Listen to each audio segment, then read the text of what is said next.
Bonjour et bienvenue sur Diagonale TV pour ce championnat du monde d'échecs 2016 entre Magnus Carlsen, le tenant du titre, champion du monde norvégien, face à Sergei Karyakin, le russe. Donc on est à la deuxième partie. La première partie, on a vu cette première partie nulle dans cette ouverture Trompowski.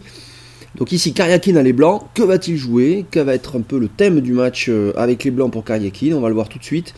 Avec donc cette partie qui s'engage au premier coup avec le coup E4. Voilà, donc Karyakin varie par rapport à ce qu'a joué Carlsen, en tout cas, hein, c'est pas la même ouverture, on le voit bien. C'est l'ouverture ouverte du pion roi et Carlsen répond par le symétrique E5. Alors, dans quoi on va tomber? Beaucoup de possibilités encore. Défense russe, défense Philidor, contre Gambie, etc. Pourquoi pas italienne, etc.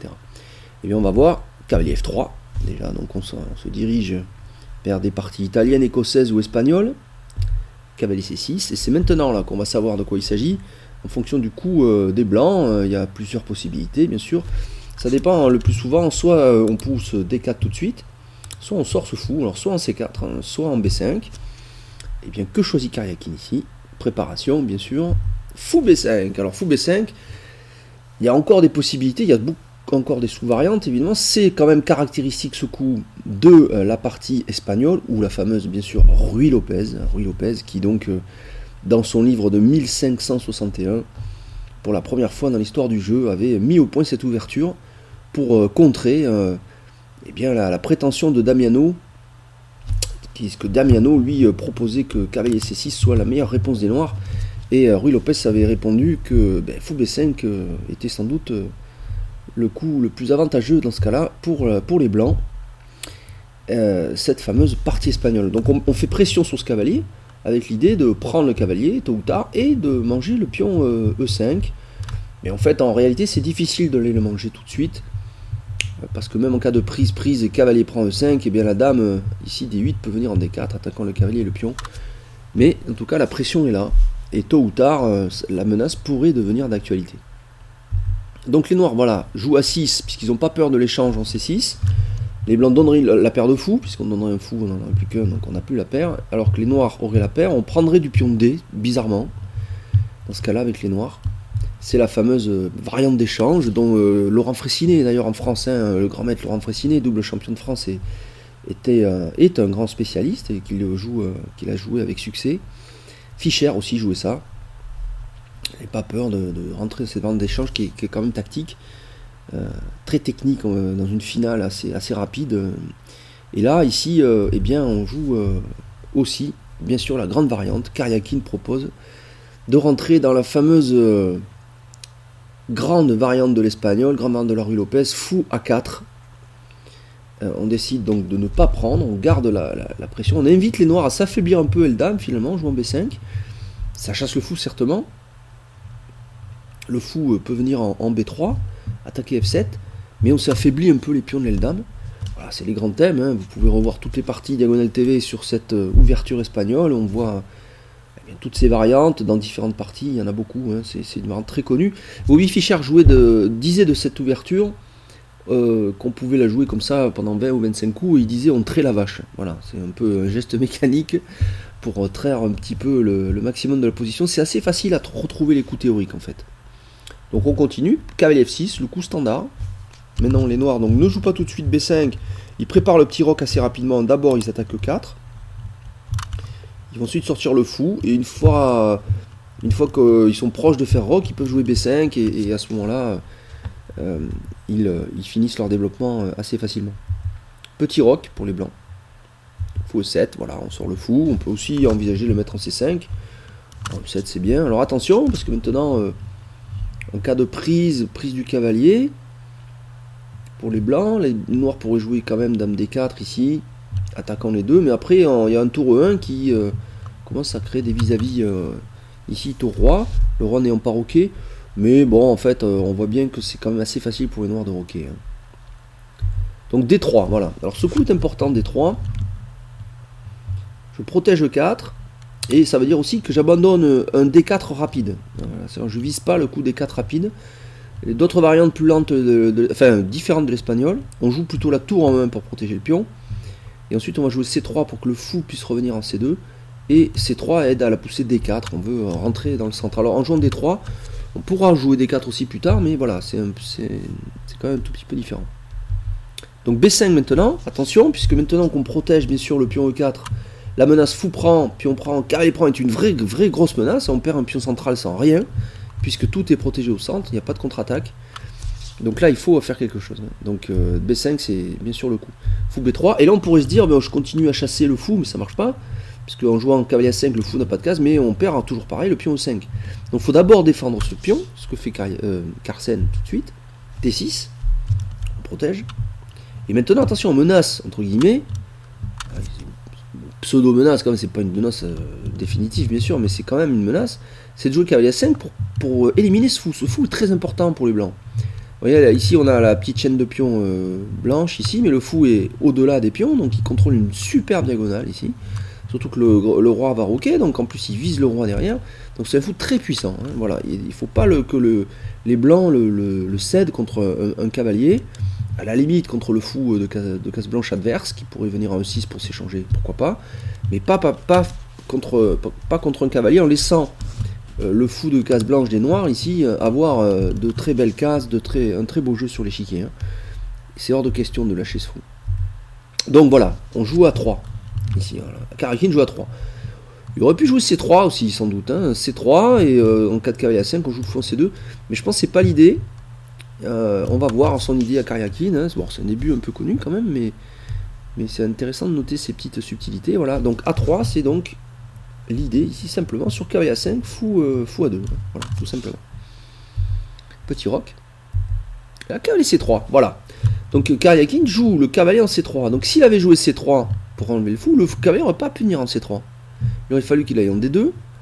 Et souvent on joue tour E1, le cavalier va en F1, etc. Mais dans ce cas-là, il aurait perdu du temps avec le coup D3. Donc je pense, donc c'est pas la même variante en fait en termes stratégiques, je dirais. Bien sûr, c'est pas la même variante tout court, mais surtout en termes stratégiques, c'est pas les mêmes idées. En C3, ben, on contrôle D5 notamment. Hein. Voilà, donc on veut viser quand même la case centrale en D5. Pourquoi pas venir en D5? Je sais pas s'il veut changer ce cavalier F6 ou pas. Mais voilà, c'est quand même un développement différent. Et il garde le fou sur ses diagonales. C'est surtout ça l'idée avec le coup A3. Donc cavalier à 5, fou à 2, très bien. Alors pourquoi les noirs jouent des coups comme cavalier à 5 malgré que le fou peut venir à 2? Eh bien ça veut dire que les noirs aussi veulent peut-être plus tard jouer le coup C5. Ça arrive, c'est un coup standard dans l'espagnol. Si on joue C5 avec les noirs, on contrôle très bien la case D4. C'est très difficile d'envisager D4 avec les blancs.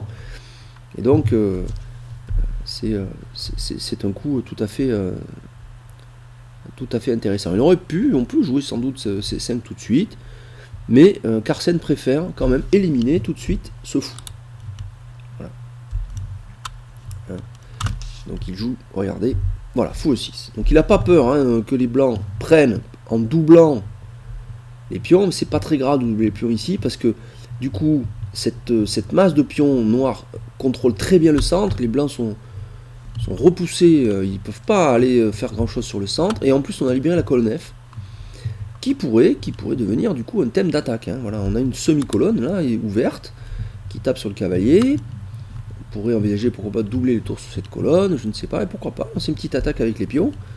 Mais mine de rien, c'est les blancs qui sont sous pression ici, ils n'ont pas l'équivalent, ils n'ont pas de quoi ouvrir rapidement de la même façon. Donc ils n'ont pas peur. Et là donc D4, voilà.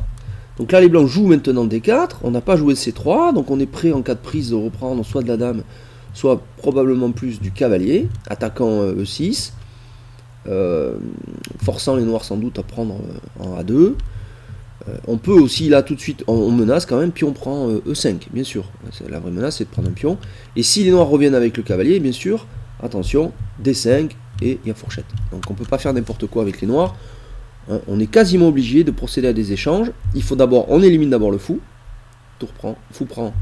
Tour prend. Pourquoi tour prend? Ben, son cavalier est bien placé finalement, parce que s'il prend avec A2, il faudra qu'il revienne et tout.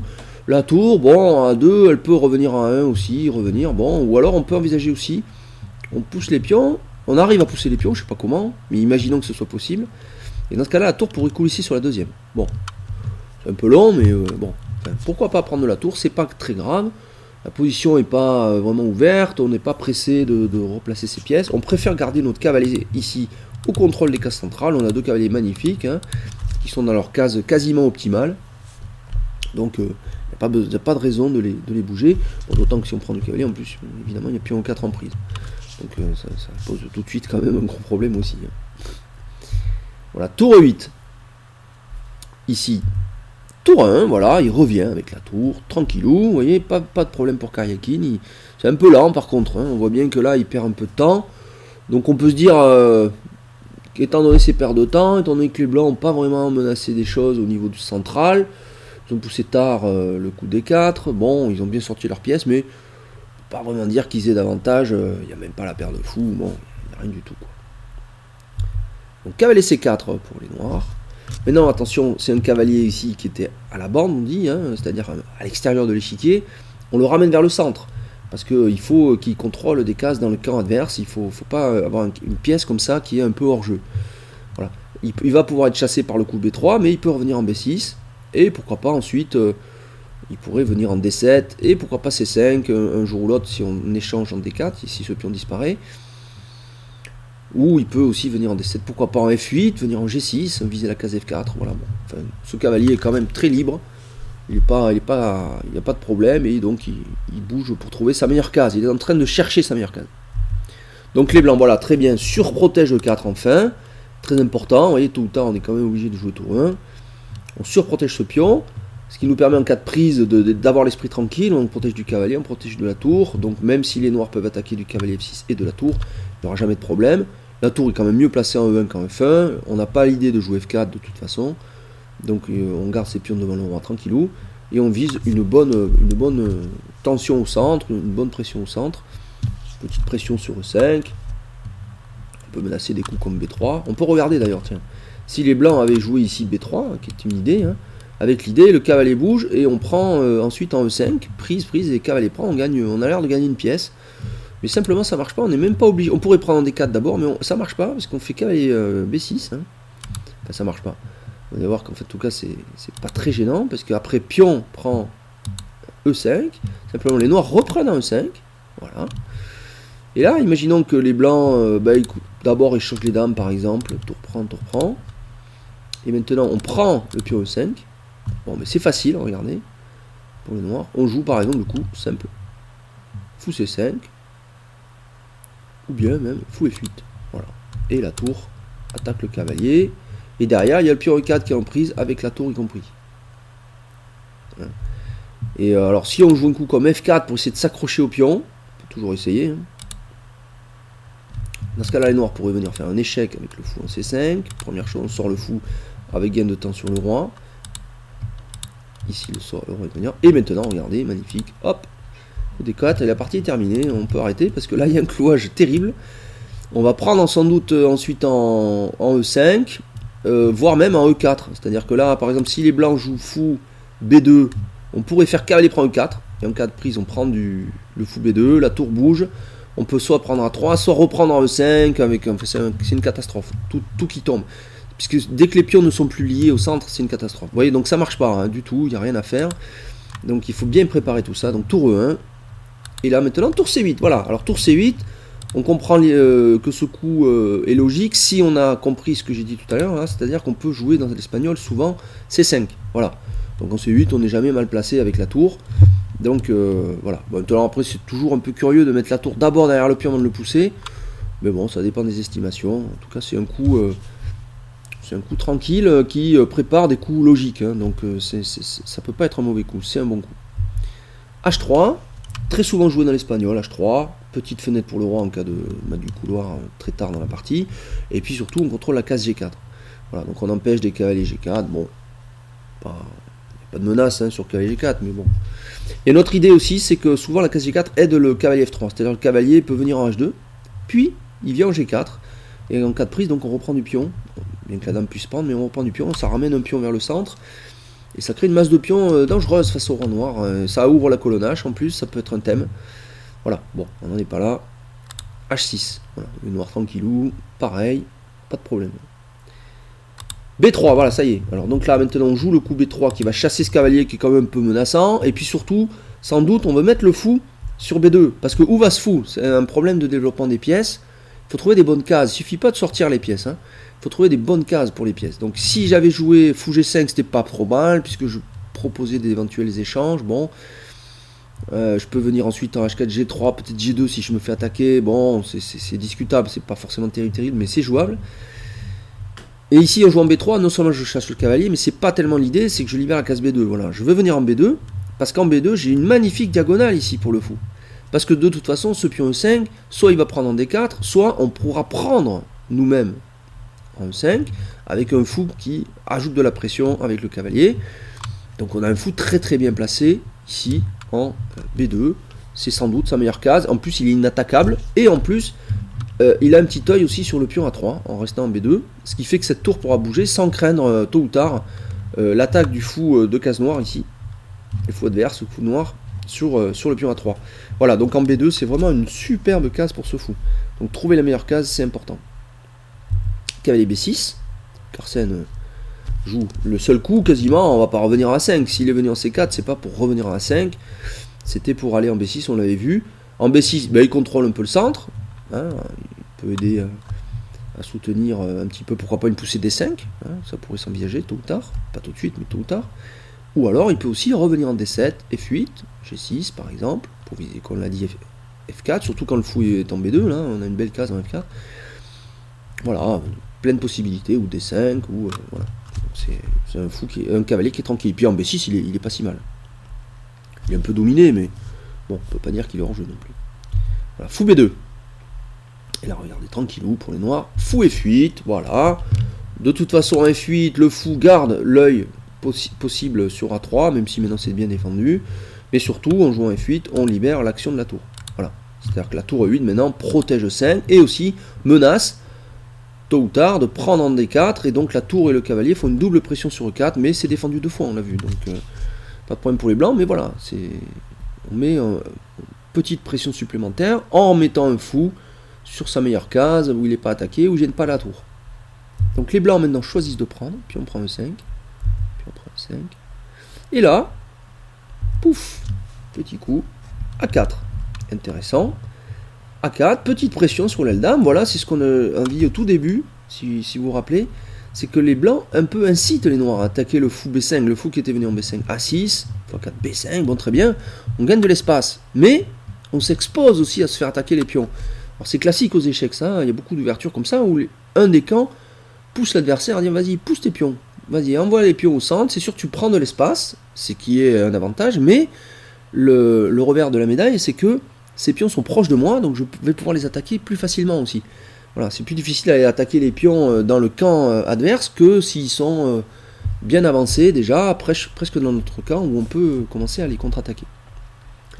Donc les noirs jouent C6, ils mettent leurs pions sur case blanche, couleur opposée de celle du fou, ce qui est bien vu, et ces deux pions continuent à contrôler les cases C4 et surtout la case D5. Voilà, contrôle D5, très important avec le pion, ça évite tout ultérieur cavalier D5 qui pourrait survenir, c'est terminé, il n'y a pas ça, et on contrôle donc à la fois les cases blanches avec les pions, et puis les cases noires avec le fou, regardez, c'est très complet, et en plus si on prend le pion 5 qui contrôle ici vous voyez, on contrôle quand même très très bien tout ça. C'est très difficile pour les blancs d'envisager de faire des choses sur ces cases-là.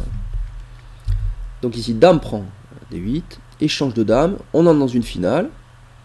Tour prend D8, et maintenant, pion prend B5. Alors attention, on reprend le plus souvent des pions de l'extérieur vers le centre, et en plus, la tour A1, attention, est libérée.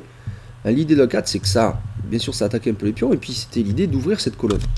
Voilà, après A prend B5, voilà, cette tour est super active. On peut venir en A6 attaquant le cavalier, derrière il y a le pion C6, c'est quand même un tout petit souci, et puis aussi on peut aller sur la fameuse 7ème rangée en A7, avec la tour qui pourrait doubler, la tour 1 qui pourrait venir aider au combat. Alors il faut faire attention aussi, quand cette tour bouge, un simple B4, le cavalier bouge et le pion E4 est en prise, donc attention, il ne faut pas se précipiter. Donc là, coup surprenant de Karyakin, un peu inattendu, mais intéressant, pouf, cavalier 2. Pas mal. Cavalier 2, alors l'idée de cavalier 2, c'est que je libère l'action du fou B2, mais je donne le pion 4. contre le pion E5. Donc, en cas de cavalier prend E4, cavalier prend E5, protégé par le fou, et ce cavalier sans doute attaque C6. C'est sans doute l'idée de Karyakin en proposant cet échange. Carsen ne tombe pas là-dedans, il n'a pas envie de ça. Il veut garder les deux pions centraux, il ne veut pas les échanger. Il ne veut pas avoir des problèmes avec ses pions A6 et B5. Il le sait, qu'ils sont un tout petit peu faibles et que les blancs peuvent les attaquer, alors qu'eux-mêmes, vous voyez, comme ils ne peuvent pas attaquer les pions C2, B3, hein, vous voyez, on ne peut pas venir en D2 à cause du cavalier F3, il n'y a rien à faire, c'est très bien défendu, parce que c'est dans le camp blanc, c'est très difficile d'aller attaquer dans le camp adverse. Donc là, fou B4, très intéressant. Très bon coup de Carsen, fou B4, je perturbe la tour. Si la tour s'en va, à la fois, déjà, j'ai plus d'œil du tout sur le pion E4, qui devient très faible. Il suffirait que je protège le pion E5, par exemple, par cavalier D7, et j'ai un gros problème sur E4, hein, qu'il faut que je résolve. Donc c'est pas clair. En plus, si je bouge la tour, en cas de prise, bah, y a quand même un cavalier E2 qui derrière peut être en l'air aussi de la tour adverse. Donc c'est embêtant ce coup. Quoi faire? Si on joue C3, bien sûr ça chasse le fou. Mais je vous rappelle que ça avance un pion, qui du coup ces pions ne sont plus aussi tranquilles, puisque la tour adverse en venant en D3, ben, fera une petite pression sur ce pion C3, même s'il est protégé. Mais surtout en jouant C3, je bloque mon fou. Ce fou n'attaque plus. Donc attention, c'est facile de chasser les pièces, mais si ça bloque vos pièces, vos propres pièces, c'est pas une bonne idée. Donc c'est un coup, ça, pour perturber l'organisation des pièces adverses. Un coup de perturbation organisationnelle, on va dire, voilà, pour être précis. Voilà, on essaie de pousser l'adversaire à faire des fautes de position, des fautes de placement de ses pièces. Tombe pas dans le piège, mais sur Karyakin, il joue fou C3. Pas de problème, j'échange ton fou contre le mien, bon, même si le fou B2 était un tout petit peu plus actif que le fou F8, mais on voit qu'une fois que le pion D6 est sorti, quand même, ce fou est très puissant, hein. Une belle diagonale ici, avec la case B4, la case C5, qui sont quand même des cases importantes. Donc bon, échanger ce fou, c'est pas une mauvaise affaire. Fou prend, cavalier prend. Le cavalier revient sur sa case optimale. Je sais pas trop ce que Karyakin a gagné avec cavalier E2, il a peut-être pas d'autre chose à faire. Bon, on voit que quand même, il a pas grand chose. La position est symétrique. Regardez, les pions se répondent les uns aux autres. Deux pions à gauche face à exactement deux pions à droite, deux pions en face. Et à droite, côté le roi, pareil, 4 pions contre 4 pions. Il n'y a pas de dissymétrie, tout est parfaitement en place. C'est très difficile de gagner ce type de partie en finale. Donc cavalier D7, on avait dit que ce cavalier pouvait venir en D7 pour se recycler. Et là en D7 maintenant, il a peut-être une nouvelle idée maintenant dans cette position, c'est de venir en C5. Et on continue à faire pression sur ce pion E4. Ça ne menace pas de le prendre, il est défendu. Quoi qu'on pourrait jouer B4 derrière et essayer de le prendre quand même, si. Mais en plus, ça, de toute façon, ça bloque les pièces à la défense. Si vous bloquez les pièces adverses à la défense, c'est plus difficile pour lui d'envisager de faire des actions offensives. Donc la tour A6, très bon coup, bien sûr. Tour A6, je sors la tour, j'attaque le pion faible en C6. C'est un coup sur lequel les noirs doivent répondre tranquillement. Tour C8, voilà, c'est très important, bien sûr, on ne touche pas ce pion, puisque si on bouge ce pion, eh bien la case D5 est faible. Et tout de suite, les noirs ont des problèmes, parce que si les blancs arrivent à jouer cavalier D5, ça change tout. Hein. Il faut garder ce pion C6 là où il est. Les blancs ont du mal à l'attaquer, il n'y a que la tour pour l'instant qui l'attaque. Et il contrôle la case D5. Et là, un petit coup B4, bien joué, hein, je pense, là ici de Karyakin, bien sûr. Ah, c'est Karyakin, il joue bien, c'est sûr. Hein. Mais la B4, je bloque le pion B5. Pourquoi? Parce que les noirs aussi peuvent menacer à tout moment B4. B4, le cavalier bouge, et du coup la tour doit rester à la défense du pion E4 qui est attaqué par le cavalier. Si par contre je veux doubler les tours ici, voilà, il ne faut pas que je permette B4, parce que la tour ici vient pour doubler, ce qui est très bien. J'augmente la pression sur cette colonne, je vais pouvoir manœuvrer par exemple en jouant tour A7, tour B7, et la deuxième tour vient, et puis alors deux colonnes sur la septième, ça devient extrêmement tendu.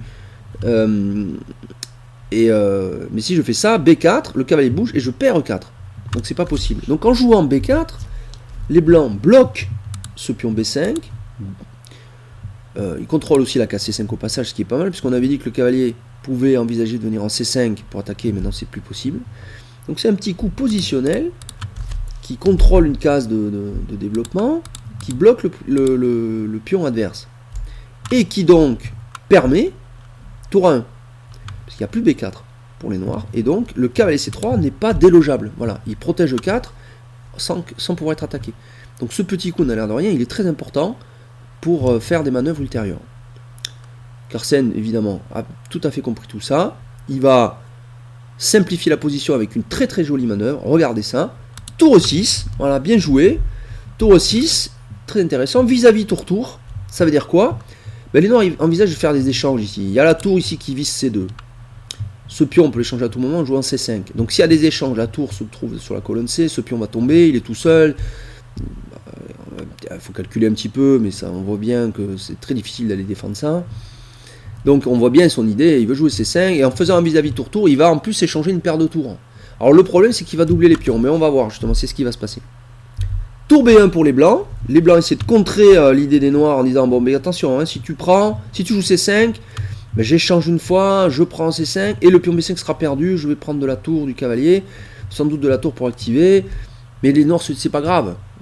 C'est pas grave, parce que derrière je contre-attaque tout, et ça, mon activité est terrible, je vais le prendre le pion C2, et ça va être très simple. Regardez, C5, alors quand même petit problème, puisque ça force quasiment ici tout de suite l'échange de tour, hein, parce que sinon, si les blancs ne changent pas, il y aura prise en B4, et la tour C8 attaque le cavalier, attaque le pion C2, non, on ne peut pas permettre ça, il faut d'abord échanger, pour pas perdre de temps, tour prend, pion prend, maintenant on peut jouer tranquillement, et là on fait simplement le meilleur, c'est bien sûr cavalier prend B5, on accepte l'échange généralisé des pions.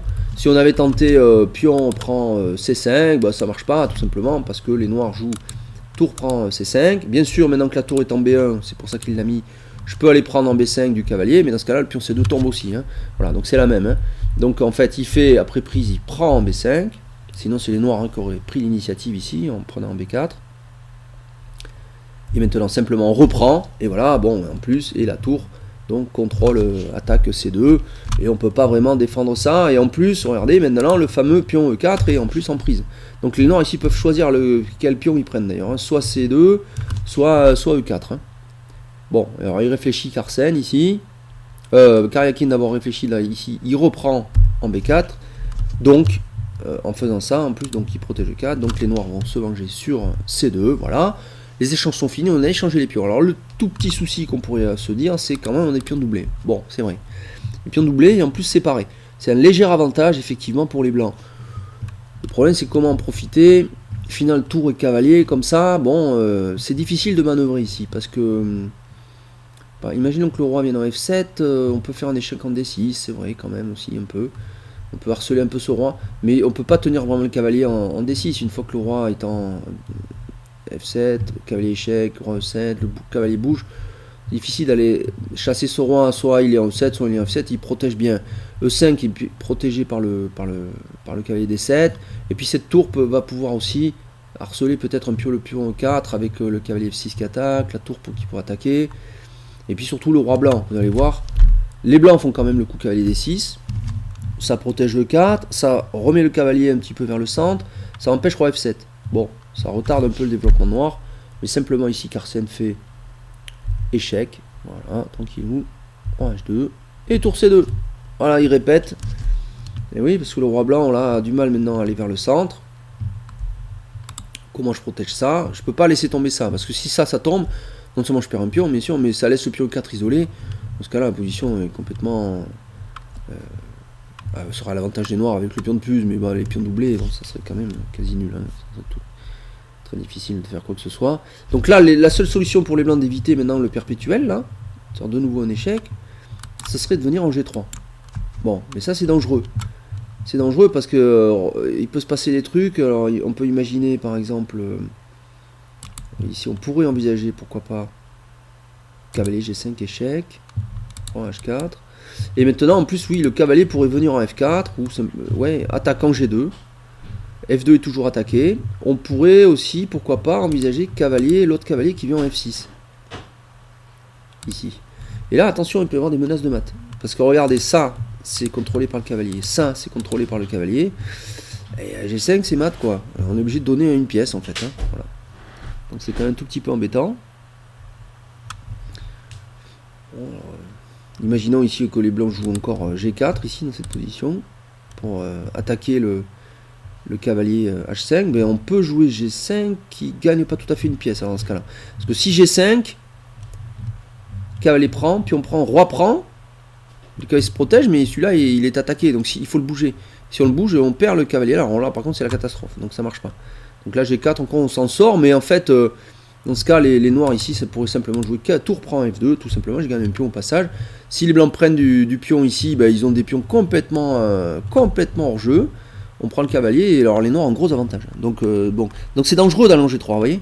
C'est dangereux parce que ça crée une grosse situation de tension. Donc en fait, tu es obligé de revenir un peu en G1. Et voilà, répétition de coups. Carsen, ou là, Karyakin propose nul, et Carsen, comme il s'apprêtait à refaire échec, roi G2, roi H2 et tour G2, ça fait partie nulle. Voilà.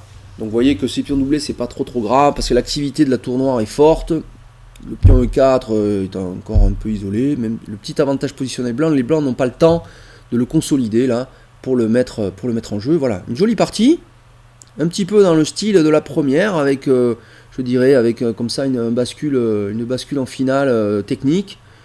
Bon, Karyakin a essayé une ouverture un peu atypique de l'espagnol là, avec des 3, avec A3, voilà, des petits coups. Bon, on voit que ça gêne pas Carsen là, hein, il n'a pas été gêné. À aucun moment on l'a senti sous pression. Il a très bien joué, simplifié vers la fin. Vous voyez, partie tranquille. Donc je dirais, après ces deux premières parties, léger avantage, très léger hein, pour Carsen, qui a été un peu plus agressif dans la première que Karyakin dans la deuxième, et qui n'a rien obtenu. Bon, évidemment, donc de toute façon, c'est pour l'instant match nul. Deuxième partie nulle, le championnat continue. Bien sûr, on attend une première victoire, mais c'est à ce niveau-là, évidemment, c'est pas toutes les parties qu'on peut gagner. Voilà, donc c'était intéressant, et ça va permettre maintenant de placer le jeu et de voir sur les parties suivantes comment les joueurs vont varier, parce qu'ils vont forcément varier par rapport à ce qu'ils ont déjà joué, et c'est ça qui va être intéressant dans un match. C'est ça qui est intéressant dans un match, c'est cette stratégie de variation d'ouverture, pour voir ce que les joueurs ont préparé. Ils testent un peu le terrain, voir ce que les joueurs adverses ont prévu de jouer, et en fonction de ce qu'ils voient, de ce qu'ils observent, eh bien ils sortent leurs armes, parce que bien sûr ils ont des armes préparées pour ce championnat, et il y a des parties où ça va devenir bien sûr extrêmement tendu. Voilà. Donc merci de m'avoir suivi hein, pour cette deuxième partie du championnat du monde 2016 entre Carsen et Karyakin à New York, donc en 12 parties sur Diagonal TV. Donc je vous donne rendez-vous pour la troisième partie. Il y a jour de repos le prochain jour, donc c'est dans 2 jours, et toujours pareil, ça sera donc l'émission sera disponible en matinée. Voilà. Merci de m'avoir suivi, et à bientôt sur Diagonal TV. Au revoir.